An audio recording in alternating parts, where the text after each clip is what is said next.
Yo les bros, bienvenue sur Spatule Bro, je suis le chef et on se retrouve pour notre petite review hebdomadaire de la nouvelle saison de Demon Slayer, aussi connu sous le nom de Kimetsu no Yaiba, les rôdeurs de la nuit, si tu veux te la jouer à l'ancienne pour ceux qui savent. Aujourd'hui on va parler de l'épisode 3 de la saison 4, si je ne dis pas de bêtises, dispo sur Crunchyroll, je le rappelle, mais avant de parler de cet épisode... Instant auto-promo bien sûr, Isekai-ra, mon light novel, parodie d'Isekai, de bicraveurs de cité qui se retrouvent dans un monde d'heroic fantasy à dealer avec les elfes, les nains et d'autres créatures magiques et bizarres bien évidemment. La campagne de précommande a cartonné sa grand-mère et là il nous reste un petit stock et on vous le refourgue grâce au Spatule Shop. Le lien est dans la description, disponible en version physique, en version e-book et en pack avec des goodies additionnels, bien évidemment. Donc le lien est dans la description et dans le commentaire épinglé. Dépêchez-vous vite.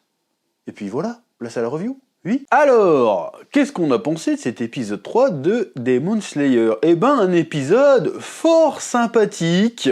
Bon, on sent qu'on est quand même dans une espèce d'arc de transition. Hein. Peut-être pas un arc, mais une période où on est en train de réintroduire un peu les persos, la situation. C'est-à-dire que là, on réfléchit, c'est le calme avant la tempête. D'ailleurs, c'est ce que dira un des piliers dans cet épisode. C'est le calme avant la tempête. Mais j'ai bien aimé quand même s'il se passe pas a priori grand-chose de significatif. Enfin, s'il se passe des choses significatives, j'ai dit de la merde.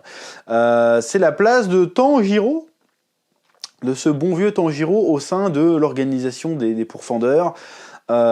Tu vois maintenant qu'il commence vraiment à être un membre à part entière, très très important. Alors certes, c'est pas encore un pilier, même s'il a un niveau pas très éloigné, on va dire, mais c'est quand même une autre forme de pilier. C'est le pilier de soutien, parce que c'est ça un pilier normalement. Un pilier, ça sert à soutenir, ça sert à porter. Et lui, il est là, il fait ça, il fait ce travail-là. Même si c'est pas encore un pilier, et ben c'est quand même un pilier au sein des pourfendeurs, et ça j'ai trouvé ça intéressant. Pourquoi? Parce qu'en fait, même visuellement il y a un truc intéressant, bon, on voit tous les pourfendeurs en train de s'entraîner, torse nu et tout, d'ailleurs il y a que des mecs, c'est bizarre, pourquoi il n'y a pas de meufs, mais bon bref, il y a que des mecs, et ils galèrent, ils sont en train de souffrir, et là, le Tengen il est tabasse, il fait non mais arrête de te reposer, t'es nul, vas-y continue à poursuivre tes efforts, puis il y a Tanjiro qui arrive, tout sourire, tout content, il fait là, oh je viens m'entraîner avec vous. Et en fait, t'as l'impression qu'il survole l'entraînement, mais en réalité, il survole pas, enfin, il survole l'entraînement, mais il survole pas l'entraînement juste parce qu'il est plus fort. Il survole l'entraînement parce qu'en fait, il le fait avec le sourire. C'est-à-dire qu'il est venu pour souffrir, mais il kiffe en mode, ouais, je vais devenir meilleur pour sauver le monde. Il a la joie, il a le sourire, jamais il se plaint, il encaisse.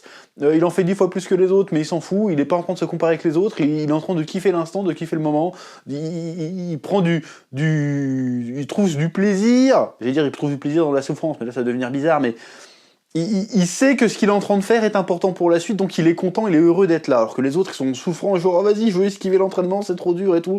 Il est dans le bon état d'esprit, alors que le reste des pourfendeurs, même s'ils sont moins forts, sont pas dans le bon état d'esprit. Ils souffrent parce qu'ils ont choisi de souffrir. Alors que lui, il a dit, bah, moi je vais souffrir, mais je vais kiffer, parce que la souffrance que j'ai là, c'est une souffrance que j'aurai pas plus tard, parce que je serai devenu plus fort.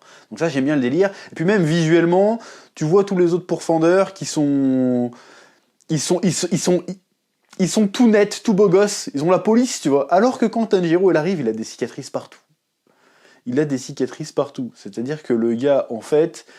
Il a déjà souffert, il a déjà frôlé la mort, il a déjà surmonté des épreuves. Alors quand il a déjà surmonté ça, un petit footing, il s'en bat les steaks. Un petit footing, il s'en bat les steaks. Alors que les autres, en fait, ils n'ont pas été assez au contact du danger, ils n'ont pas vécu assez pour comprendre que leur entraînement, là, en fait, c'est une partie de rigolade.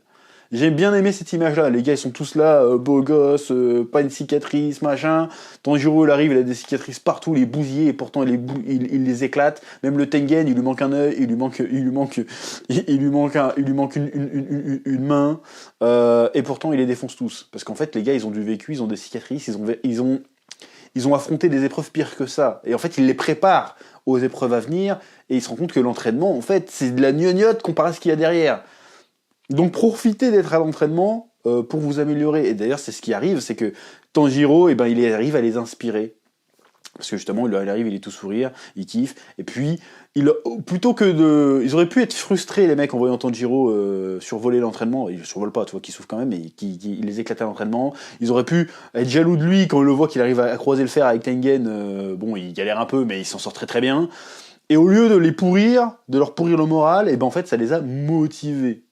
Donc il avait un rôle important, parce qu'à un moment, tu pourrais te dire, mais de toute façon, Tanjiro, il est déjà au-dessus, c'est quasiment déjà un pilier, pourquoi il irait s'emmerder à participer aux entraînements des rookies? Ça sert à rien, tu vois. On pourrait se dire ça, ce serait légitime. Mais en fait, à la fin de l'épisode, tu comprends pourquoi il était là. Il n'était pas juste là pour lui s'entraîner, il était là pour inspirer les autres. Genre, regardez, si vous continuez à vous entraîner, peut-être que vous aurez son niveau à lui, et vous serez peut-être capable de vaincre Muzan. Bon, ils savent, les gars, qu'ils n'arriveront jamais à ce niveau-là, mais ils veulent être... Vu qu'ils ont vu Tanjiro réussir à se friter contre Tengen, ils savent qu'il a réussi à vaincre une lune supérieure, ils se disent, ce mec-là, il peut vaincre Muzan, il faut qu'on l'aide. Donc il faut qu'on soit digne de l'accompagner, il faut pas qu'on soit des fardeaux pour lui. Donc il vient nous encourager, et nous, il faut qu'on l'encourage à notre tour, et la meilleure façon de l'encourager, c'est de s'améliorer, pour pouvoir l'aider à accomplir la prophétie, j'ai envie de te dire. Il n'y a pas d'histoire de prophétie dans Demon Slayer, mais c'est un peu ça. C'est l'élu, vas-y, on va le porter, on va l'aider. On va le porter autant qu'il nous porte. Et ça, c'était plutôt cool, et c'était plutôt bien raconté dans cet épisode. Oui. Alors évidemment, ça a fait tout ça à coup de grosse musique masterclass, et le mise en scène du combat contre Tengen. Bon, ils étaient pas obligés d'y aller à fond comme ça. Ils étaient pas obligés d'y aller comme ça à fond au niveau animation, mais ils l'ont fait quand même. Ils se sont dit, tiens, ça fait un épisode qu'on se fait chier, on va faire un petit entraînement stylé. Le moment où Tengen il fait tourner son sabre autour de lui, vous étiez pas obligés de flex à ce point-là, mais ils l'ont fait quand même, et ça fait plaisir. Donc c'était très très très stylé. On sent aussi que les autres personnages commencent à douter un petit peu. Notamment, il y a eu 2 piliers, j'ai oublié leur blaze, le mec serpent et le mec avec des cicatrices partout. Tu sens qu'ils sont un peu en train de douter. Bon, il y en a un, il est en mode stoïcisme, en mode oh, ça sert à rien de se prendre la tête, on verra bien quand ça arrivera. Et l'autre, il est j'oublie un peu que je suis en train de flipper ma race pendant que j'entraîne les autres, mais quand je pense à ce qui nous attend, je suis pas serein. Parce que là, ça va être une vraie bataille, ça va être une vraie guerre. C'est la réussite, c'est la victoire ou l'extinction. Là, ce coup-là, je le sens, et tu vois qu'il tremble, qu'il est angoissé. Et il dit ouais, de toute façon c'est le calme avant la tempête, ça va forcément chier, ça va péter comme jamais. Puis surtout eux ils ont assisté, ils poursuivaient au moins 150 démons, ils ont tous disparu en mode comment ça se fait qu'ils se rassemblent. Ils se préparent une dinguerie, tu sens qu'ils se préparent une dinguerie. Il y a un côté oui, enfin il y a un côté le calme avant la tempête, et on est clairement là-dedans. Voilà, donc j'ai bien aimé cette vibe d'épisode. On pourrait croire que c'est un peu léger, mais au final c'est faussement léger.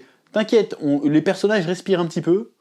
Parce qu'après, ils vont chier des ronds de chapeau, comme on dit. Oui. D'ailleurs, on apprend aussi que Tengen, il regrette un peu d'avoir pris sa retraite et qu'il est un peu dégoûté de pas pouvoir participer au combat final parce que là, il est plus en état d'affronter vraiment une lune supérieure. Hein. Le gars, il lui manque un œil, il lui manque une paluche. Le gars, il est plus très frais, il est plus apte au combat et ça l'emmerde parce qu'il sent bien qu'il avait un rôle à jouer. Et du coup, son rôle, ça va pas être de vaincre Muzan directement ou d'affronter encore une lune supérieure. Son rôle à lui, son meilleur moyen de participer à cette guerre qui arrive, c'est de former les rookies.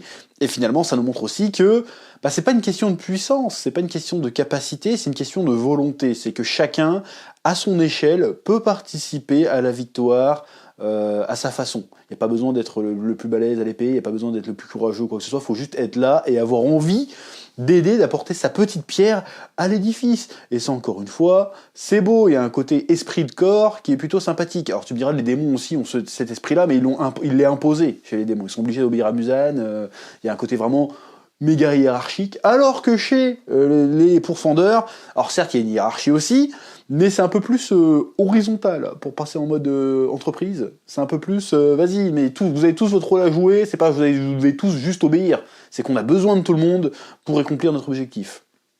Et c'est notre objectif, c'est pas l'objectif du boss, c'est notre objectif, c'est notre mission. On est tous à la même échelle, à la même enseigne, et ceux qui sont moins forts peuvent aider les plus forts, et ainsi de suite, et les plus forts peuvent procéder les plus faibles, alors que chez les démons c'est pas ça, c'est les plus faibles, on les sacrifie pour que les plus forts puissent avancer, et les plus forts ils sont là pour servir les intérêts du big boss au-dessus. Donc ça j'aime bien aussi cette opposition que je trouve intéressante. Oui. Bon, maintenant que ça c'est dit, le côté Tanjiro qui passe tous les entraînements, bon, là le premier entraînement, on va dire que c'était le côté easy, il était là pour inspirer les rookies. Est-ce que, à chaque entraînement qu'il va faire, ça va être le même délire? Est-ce que Tanjiro va être là, il va passer l'entraînement, et puis il va inspirer les autres? Alors ça peut être intéressant, mais si tu veux, on l'a déjà vu là, est-ce que ça vaut le coup de le refaire à chaque fois? Parce qu'en plus, ce qui est intéressant avec Tanjiro, c'est qu'il n'inspire pas que les rookies, il inspire aussi les autres piliers. Ça, c'est intéressant aussi. Comme on le voit avec le gars de l'eau, j'ai oublié son nom. J'avais son nom la semaine dernière, je l'ai plus. Le gars de l'eau avec le truc des soba, il faut très bien qu'il fait exprès de perdre pour aller s'entraîner avec Tanjiro, tu vois. Donc il arrive à changer les gens autour de lui. Donc c'est une force positive, d'accord, on a compris. Mais est-ce que tous les entraînements qu'il va faire, ça va être ça? Je me souviens plus du manga à ce stade-là. J'espère qu'il va vraiment utiliser l'entraînement pour s'améliorer, d'une certaine manière aussi. Pas juste améliorer les autres.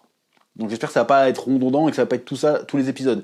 Même si dans cet épisode-là, on a un petit indice que ça va péter dans pas longtemps. On a vu la 4ème lune supérieure qui suivait des rookies, donc ils vont certainement trouver le camp d'entraînement, et à la suite, tu la connais.